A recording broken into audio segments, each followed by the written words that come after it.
I'm from Abia State. I rise today to lend my voice to this all-important debate. Honorable Igarue, Honorable Nolim, please approach the chair. This all-important debate on the security situation of our country. Let me start by thanking you, Mr. Speaker, for always being innovative, and the leadership of this House for being innovative when issues like this come up, to think about having a section like this where all of us will be heard. For granting us this platform, I thank you very much. And I thank the members for agreeing for one day of our section to be dedicated to this, and for coming in your numbers from your various constituencies. It goes to show that the Parliament truly, truly cares. But today, honorable colleagues and Nigerians who are watching, it's not a day of display of eloquence. This is a day of specifically mentioning where our problems are, what we think should be done as Parliament, because we have always argued that the Parliament remains the solution hub for our nation. And so, as you all know, Nigerian security crisis as it is at the moment demands urgent action.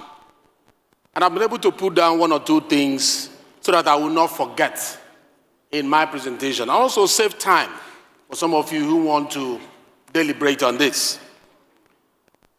Mr. Speaker, honorable colleagues, it is my core finding, and I'm sure that of others, that Nigeria possesses strong deterrent laws. We don't have paucity of laws, we have strong laws. But what we suffer is weak institutional implementation, inadequate funding, transparency, and misalignment between policy and execution. So the solution requires structural legislative reform, not merely reactive military responses. Since we are not in the military, we are legislative arm of government. We must prefer legislative solution to the gaps that we have observed. Mr. Speaker, I will break my speech into this part. Number one is situational analysis, which I will break into escalating internal threats as well as external sovereign threats. The next one is legislative gap and strategic failures that we have. The third will be priority legislative agenda, what we need to do in the next 6 months as Parliament. And the next will be what are the messaging pillars that I would like to pass as a member of Parliament. And finally, I would like to address possible challenges and arguments that will be against my position on these issues. I promise to make them as brief as possible. On situational analysis, Mr. Speaker, or situational assessment, we have multidimensional security crisis. On the side of escalating internal threats, we have on one hand banditry and kidnapping. Number one, indiscriminate kidnapping targeting schools, places of worship, and communities across Zamfara, Katsina, Kebbi, and Sokoto states, amongst others. Recent incidents: abduction of schoolgirls in Kebbi, dozens of worshippers kidnapped from Zungu Mosque in Zamfara, Catholic priests abducted in Anambra in Southeast.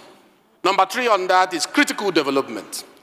Armed groups now imposing parallel governance structure, demanding 100 million naira in taxes from communities in Safe, local government of Zamfara state, representing a shift from criminality to insurgent administrative control. On international scrutiny, the U.S. designated Nigeria as country of particular concern, the CPC, which have been mentioned here and again, and also beautifully in your speech. The proposed Nigerian Religious Freedom Accountability Act by the U.S. Congress threatens sanction against Nigeria, targeting mainly 12 northern governors and all the rest of them. The news is everywhere. Let us talk about institutional weakness as part of the assessment. Nigerian police force is constrained by centralized command, inadequate funding, and lack of accountability. Number 2 is military modernization, drones, potential jet acquisition, proceeding without published defense policy on robust legal framework. The next is weak border control, which have been mentioned by the minority leader here, and interagency cooperation, enabling illicit arms and terrorism financing.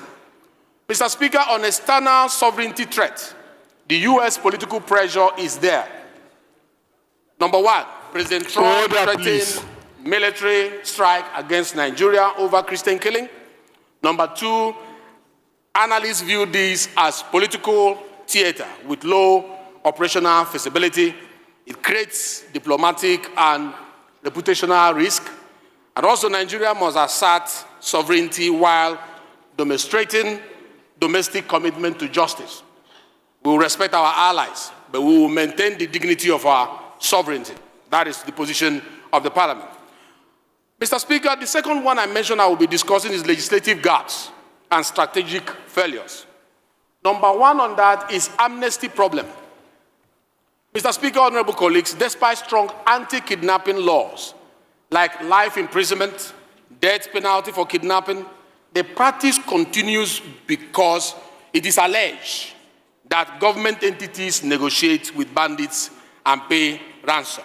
That is one of the things that the House must investigate. Security analysts confirm that amnesty deals and peace negotiation, they legitimize violence. They embolden armed groups and undermine rule of law. Documented pattern across Zamfara, Katsina, Sokoto shows stage ceremonies where captives are released and rusty weapons surrendered, followed by rapid restoration or resumption of violence. What then is the legislative solution on that?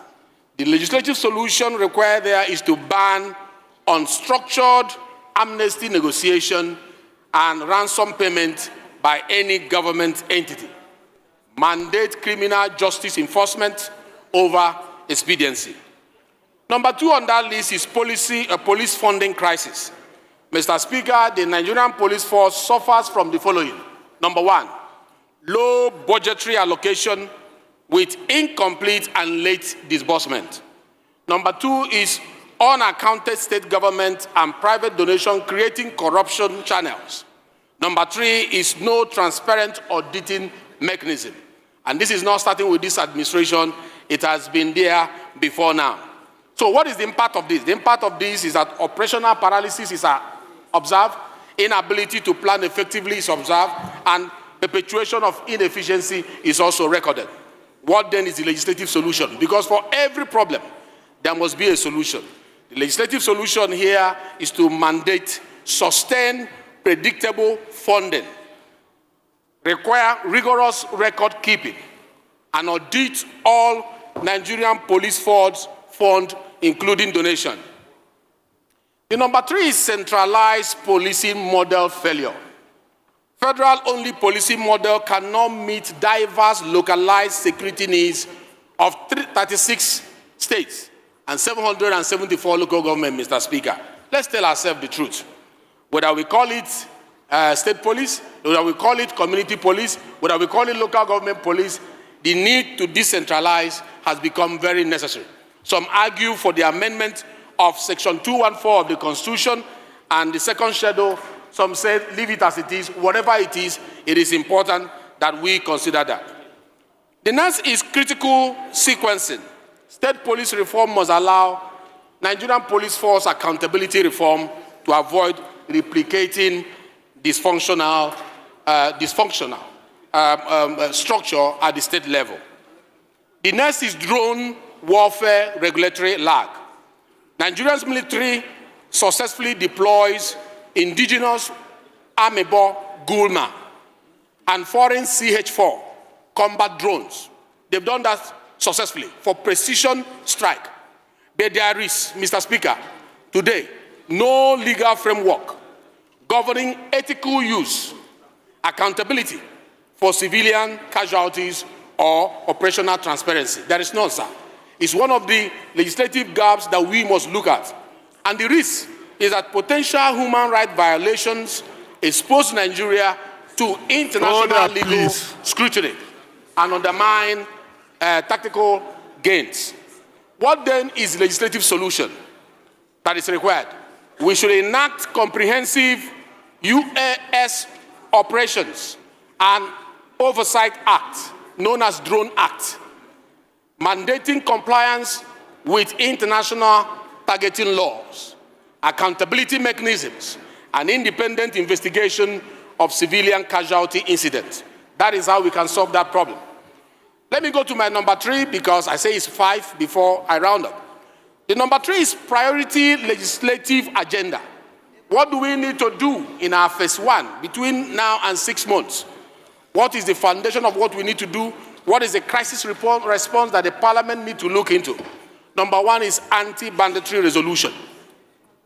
So legally prohibit ransom negotiation and mandate criminal justice process over amnesty programs. The key provisions are as follows, Mr. Speaker.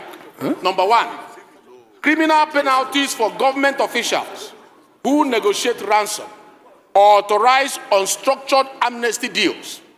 Number 2, Mr. Speaker, is mandate prosecution through criminal justice system for all banditry suspects.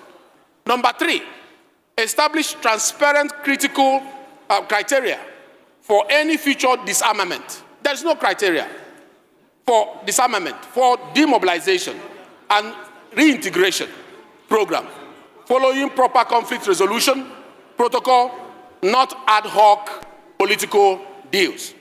We need to also create parliamentary oversight committee to monitor implementation. Mr. Speaker, we cannot negotiate with those who kidnap our children.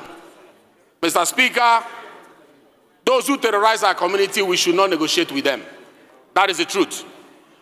Mr. Speaker, the next is police reform.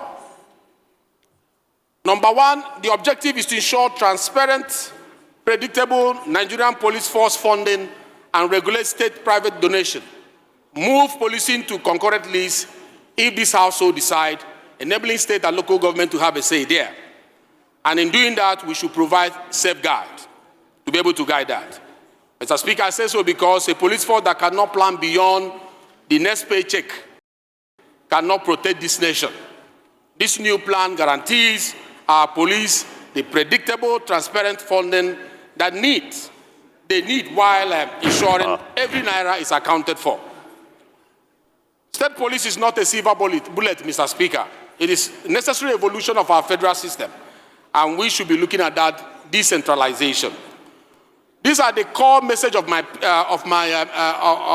suggestion, Mr. Speaker, the core message pillars. Number 1 is legislative leadership, not reactive politics. For too long, the National Assembly has been viewed as reactive on security matters. Today, we assert our constitutional role as the primary lawmaking body of this nation. These measures represent proactive, structured reform, not political theater. Sovereignty with accountability. Nigeria will never cede sovereignty to external actors, but sovereignty also demands responsibility. We will protect our citizens, prosecute perpetrators, demonstrate to the world that Nigeria solves Nigerian problem. From militarized response to institutional reform, Mr. Speaker, drones and jets have their place, but no amount of military hardware can substitute for accountable policing, for transparent funding, and for criminal justice system that actually delivers justice. The legislative agenda addresses root causes, not just symptoms. Mr. Speaker, there will be the argument as a roundup. Many will say state police will be abused by governors.